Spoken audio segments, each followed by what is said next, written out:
साल है 1801। फिल्म की शुरुआत स्कॉटलैंड के एक आइसोलेटेड प्लेस से होती है।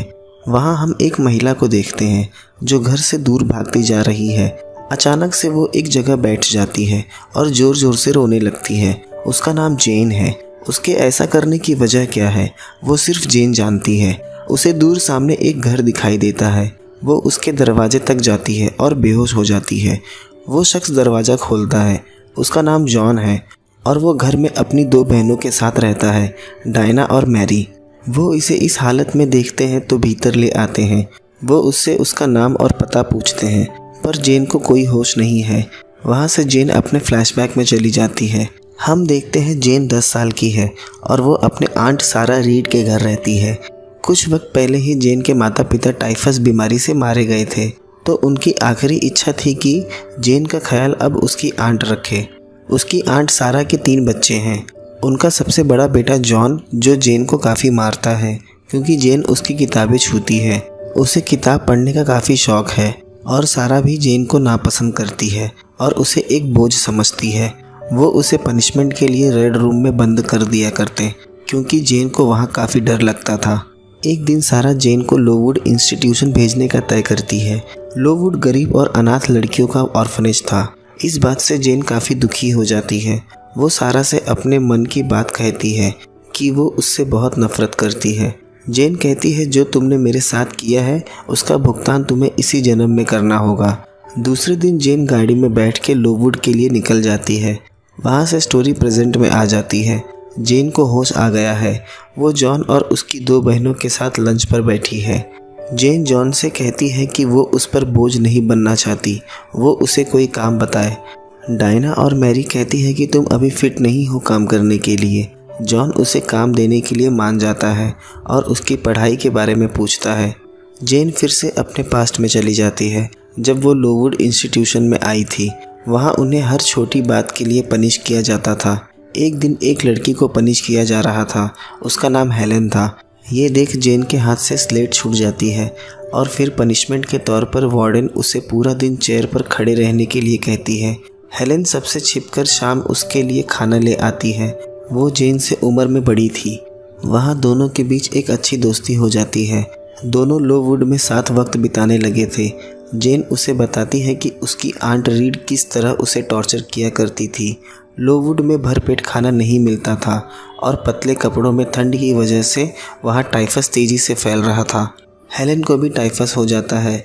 उस वक्त जेन उसके साथ थी और फिर हेलेन की मौत हो जाती है और इस बात से जेन काफ़ी दुखी हो जाती है क्योंकि लोवुड में एक हेलेन ही थी जो उसका ख्याल रखती थी। स्टोरी प्रेजेंट में आ जाती है। जेन स्केच कर रही होती है। डायना वो स्केच देख काफ़ी खुश होती है और जॉन को दिखाती है। जॉन उसकी इस कला से काफ़ी इम्प्रेस होता है। दूसरे दिन जेन उससे काम के बारे में पूछती है। वो उसे विलेज के एक स्कूल में टीचिंग पोजीशन दे देता है और जेन भी इस काम को एक्सेप्ट कर लेती है और फिल्म फ्लैशबैक में चली जाती है। हम देखते हैं जेन ने लोवुड में 6 सालों का वक्त बिता लिया है और 2 साल उनसे वहाँ टीचर का काम भी किया है, पर अब जेन ने लोवुड से जाने का सोच लिया है। वो वहाँ से निकलकर अपनी ज़िंदगी की नई शुरुआत करना चाहती है और उसे एक घर में प्राइवेट ट्यूटर की नौकरी भी मिल गई है। जेन थॉर्नफील्ड हॉल आ जाती है। वो काफ़ी बड़ा घर था। वहाँ वो उस घर के केयर टेकर से मिलती है। उसका नाम फेयरफैक्स है। वो जेन को घर के बारे में समझाती है। फेयरफैक्स जेन को उसका कमरा दिखाती है। वो अपनी बातों में रॉचस्टर का जिक्र करती है। जेन पूछती है कि वो कौन है। फेयरफैक्स बताती है रॉचस्टर इस घर के मालिक हैं। वो काम से बाहर ही रहते हैं, कभी कभी आते हैं। सुबह वो जाकर एडेल से मिलती है जो कि एक फ्रेंच लड़की है। जेन को यहाँ एडेल की ट्यूटर के लिए रखा गया है। एडेल एक अनाथ लड़की थी। रॉचस्टर ने उसे गोद लिया है, पर घर में सबको लगता है कि वो रॉचस्टर की ही बेटी है। दूसरे दिन फेयरफैक्स जेन को कुछ लेटर्स पोस्ट करने के लिए देती है। रास्ते में जाते वक्त वो देखती है एक शख्स घोड़े से गिर जाता है। किसी तरह वो उठता है, पर वो जेन की मदद लेने से इनकार कर देता है। उसके पूछने पर जेन बताती है कि थॉर्नफील्ड में वो एक ट्यूटर है। जेन उसका घोड़ा पकड़कर उसके पास ले आती है, पर उसका बर्ताव जेन के प्रति काफ़ी रूखा था। फिर वो अपने घोड़े पर बैठ के वहाँ से निकल जाता है। जेन थॉर्नफील्ड आ जाती है तो फेयरफैक्स बताती है कि रॉचस्टर यहाँ आए हुए हैं और उनका घोड़ा बाहर गिरा था, जिससे उनके पैरों में चोट आ गई है। जेन को पता चल जाता है कि बाहर वो जिस शख्स से मिली थी वो कोई और नहीं, रॉचस्टर ही है। रॉचस्टर जेन को बुलाता है। वो जेन से उसके परिवार के बारे में पूछता है। जेन बताती है उसका इस दुनिया में कोई नहीं है। वो अपने घोड़े से गिरने का जिम्मेदार जेन को ठहराता है। उसका कहना था कि जेन ने उसके घोड़े को सम्मोहित कर लिया था, पर जेन इस बात से साफ इनकार करती है। जेन को रॉचस्टर के इस बर्ताव से काफ़ी बुरा लगता है। एक रात रॉचस्टर उसे अपने पास बुलाता है और उसे खुलकर बात करने के लिए कहता है। जेन उसे बताती है कि तुम्हारे बात करने का तरीका बिल्कुल गलत है और इस तरीके से लोगों के मन पर काफ़ी चोट पहुंचती है। रॉचस्टर भी अपनी गलतियों को एक्सेप्ट करता है कि उसे लोगों से ढंग से पेश आना चाहिए। वो उसे अपने ऐसे होने की वजह बताता है। जब वो जेन की उम्र का था तो उसे काफ़ी मुसीबतों का सामना करना पड़ा था और तब से आज तक वो ऐसा ही है। वो भी जेन की बातों से काफ़ी प्रभावित होता है। रात जब जेन अपने कमरे में सो रही होती है तो उसे किसी महिला के हंसने की आवाज़ आती है। वो बाहर की तरफ जाती है। वो देखती है वो आवाज़ रॉचस्टर के कमरे से आ रही है। वो देखती है रॉचस्टर के कमरे में आग लगी है और वो सो रहा है। जेन उसे जगाती है। दोनों उस आग को मिलकर बुझाते हैं। वो उसके यहाँ आने की वजह पूछता है। वो बताती है कि मैंने किसी के हंसने की आवाज़ सुनी।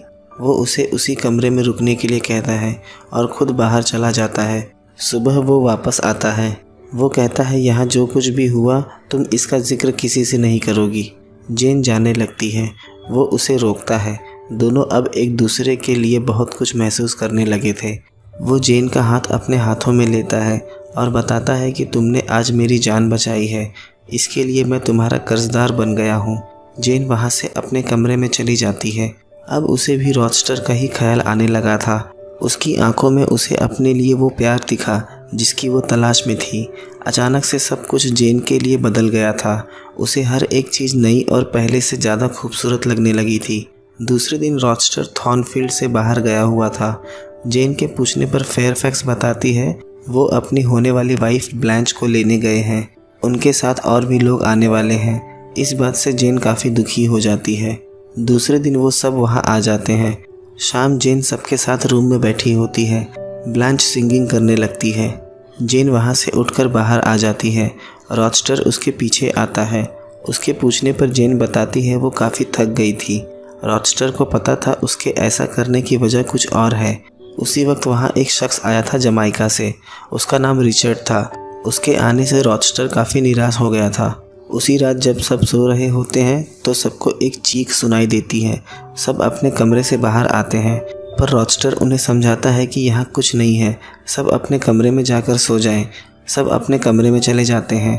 रॉचस्टर जेन को अपने साथ अपने कमरे में ले जाता है। वहाँ रिचर्ड घायल पड़ा हुआ था। उसके पीठ में एक गहरी चोट लगी थी। वो जेन को उस चोट को साफ करने के लिए कहता है। रॉचस्टर डॉक्टर को लाने चला जाता है और जेन को रिचर्ड से बात करने के लिए मना करता है। उसके जाने के बाद जेन को वहाँ कोई आवाज़ सुनाई देती है। वो देखती है रॉचस्टर के कमरे में एक सीक्रेट डोर है और आवाज़ें वहीं से आ रही हैं। जेन काफ़ी डर जाती है। रॉचस्टर वहाँ डॉक्टर को लेकर आ जाता है और डॉक्टर रिचर्ड को अपने साथ लेकर चले जाता है। रिचर्ड के जाते ही रॉचस्टर चैन की सांस लेता है, मानो जैसे उसे रॉचस्टर के किसी राज का पता हो। जेन उससे रिचर्ड के बारे में पूछती है, पर वो उसे कुछ नहीं बताता। वो कहता तुम ये बात किसी से मत बताना, क्योंकि यहाँ मैं सिर्फ तुम पर भरोसा करता हूँ। रॉचस्टर कहता है मैंने पास्ट में बहुत गलतियाँ की हैं, पर अब मेरे जीवन में नई स्त्री आ गई है। जेन वहाँ से चली जाती है। उसे पता चल जाता है कि वो ब्लांच की बात कर रहा है। दूसरे दिन जेन को एक लेटर आता है। वो लेटर उसकी आंट सारा ने भेजा था। जेन रॉचस्टर के पास छुट्टियों के लिए जाती है।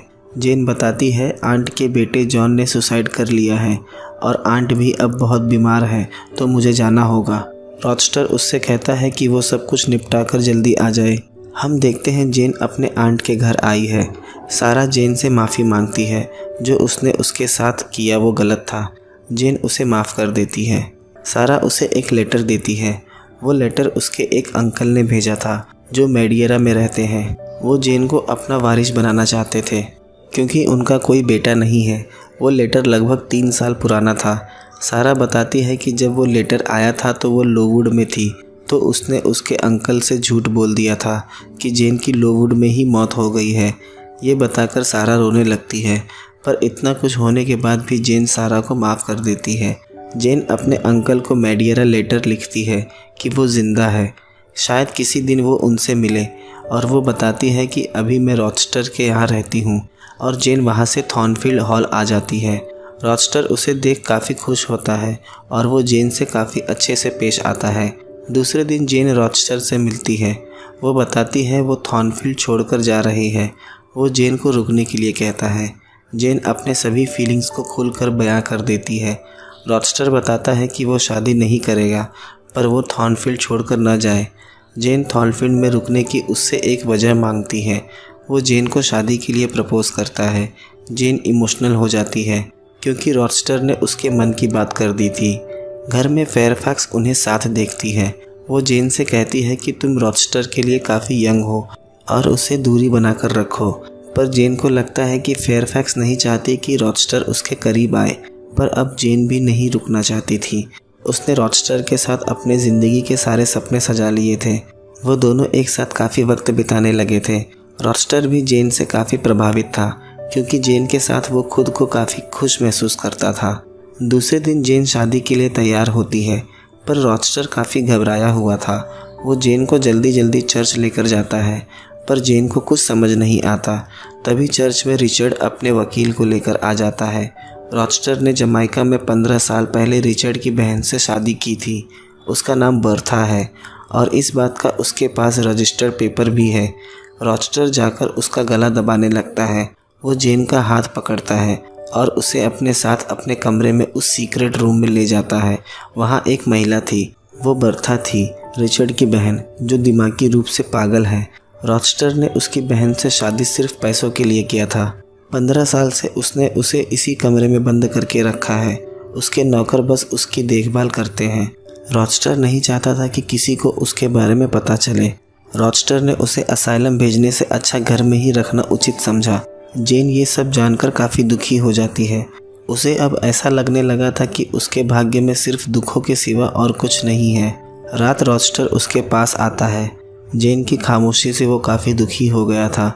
जेन बताती है कि उसे थॉर्नफील्ड छोड़ के ही जाना होगा। रॉचेस्टर उसे जाने से मना करता है। वो बताता है ये वही पास्ट है जिसका जिक्र वो अक्सर किया करता था, जिसने उसे ऐसा बना दिया था। पर जब से वो जेन से मिला है तब से सब कुछ बदल गया है। दोनों काफ़ी इमोशनल हो जाते हैं, पर जेन ने वहाँ से जाने की ठान ली थी। सुबह जेन थॉर्नफील्ड छोड़कर भाग जाती है और रोने लगती है। ये वही दृश्य है जो हमने फिल्म की शुरुआत में देखा था। फिल्म प्रेजेंट में आ जाती है। जॉन जेन के स्कूल आया है। जॉन वही शख्स है जिसके दरवाजे पर जेन बेहोश होकर गिर गई थी और उसने ही उसे ये काम दिया था। वो जेन से काम के बारे में बात करता है। जेन उसे बताती है कि वो इस काम से काफ़ी खुश है। जेन वहीं रहती भी है और वहीं पढ़ाती भी है। रात वहाँ जॉन फिर से आता है। जेन ने अपना नाम उसे इलियट बताया था, पर जब वो जेन को उसके असली नाम से पुकारता है तो जेन चौंक जाती है। जॉन को जेन के बारे में सब कुछ पता चल गया था। उसे रॉचेस्टर और जेन के अफेयर के बारे में भी पता था। जॉन बताता है कि उसके अंकल की मेडिएरा में मौत हो गई है और वो अपनी वसीयत के वारिस जेन को बना गए हैं। लगभग $2 मिलियन की प्रॉपर्टी है। जेन कहती है वो अपनी वसीयत को जॉन और उसकी 2 बहनों में बांटना चाहती है, पर जॉन उसे समझाता है कि ऐसा करने की ज़रूरत नहीं है। वो उन पैसों से अच्छी ज़िंदगी जी सकती है, पर जेन मना कर देती है। जॉन उसकी बात मान जाता है। बदले में जेन कहती है वो उसके परिवार में उसका हिस्सा बन के रहना चाहती है। जॉन मान जाता है। शाम जॉन उसके पास आता है। वो बताता है मैं 6 हफ्ते बाद इंडिया के लिए निकल रहा हूँ। वो उसे भी अपने साथ चलने के लिए कहता है, पर वो उसका कोई जवाब नहीं देती। रात जेन इस बारे में काफ़ी सोचती है। सुबह जेन बताती है कि वो उसके साथ इंडिया जाने के लिए तैयार है, पर जॉन कहता है उसके लिए उसे उससे शादी करनी होगी। बिना उसके वो उसे नहीं ले जा सकता। जेन बताती है कि मैं तुम्हें एक भाई की नज़र से देखती हूँ और मैंने तुम्हें कभी उस नज़र से नहीं देखा। जेन उसका प्रपोज़ल ठुकरा देती है। उसे रॉचेस्टर की याद आने लगती है। उसे ऐसा लग रहा था जैसे रॉचेस्टर कहीं आसपास ही है और उसे समझ आता है जितना प्यार उसे रॉचेस्टर से मिला था शायद ही कोई पुरुष उसे दे सकता है। जेन दूसरे दिन थॉर्नफील्ड आ जाती है। वो देखती है पूरा घर जल के खाक हो चुका है, सिर्फ दीवारें ही बची हैं। जेन ये देख काफ़ी इमोशनल हो जाती है। सब कुछ जल के राख हो चुका था। वहाँ वो फेयरफैक्स को देखती है। वो बताती है कि जब एक दिन सब सो रहे थे तब रॉचस्टर की वाइफ बर्था ने पूरे घर में आग लगा दी और सब कुछ उस आग में जल गया और बर्था ने छत से कूदकर अपनी जान दे दी। रॉचस्टर ने उसे रोकने की बहुत कोशिश की पर तब तक वो कूद चुकी थी। फेयरफैक्स जेन के लिए अपना दुख व्यक्त करती है कि वो बिना बताए यहाँ से चली गई थी। वो उसकी मदद कर सकती थी। वो जेन को गले लगा लेती है। जेन देखती है रॉचस्टर एक पेड़ के नीचे बैठा हुआ है। उस दिन आग लगने से उसकी दोनों आंखों की रोशनी चली गई है। वो जेन को छूकर पहचान जाता है। जेन उसे इस तरह से देख के दुखी हो जाती है। रॉचस्टर उससे कुछ नहीं कह पाता। उसे डर था कहीं उसकी ये हालत देख जेन उसे छोड़कर न चली जाए, पर जेन कहती है कि अब वो दोबारा उसे छोड़कर कहीं नहीं जाएगी। रॉचस्टर उसे गले लगाता है और फिल्म इसी दृश्य के साथ ख़त्म हो जाती है। दोस्तों, ये फिल्म एक नोवेल पर बेस्ड है और ये नोवेल 1847 में लिखा गया था। जो इसकी ऑथर है उनका नाम चार्लोट ब्रॉन्ट है। ये नोवेल क्लास, सेक्सुअलिटी, रिलीजियन और फेमिनिज्म इन सभी चीज़ों पर प्रकाश डालती है। दोस्तों, आपको कैसी लगी ये कहानी? अगले वीडियो में मिलते हैं एक नए एक्सप्लेनेशन के साथ।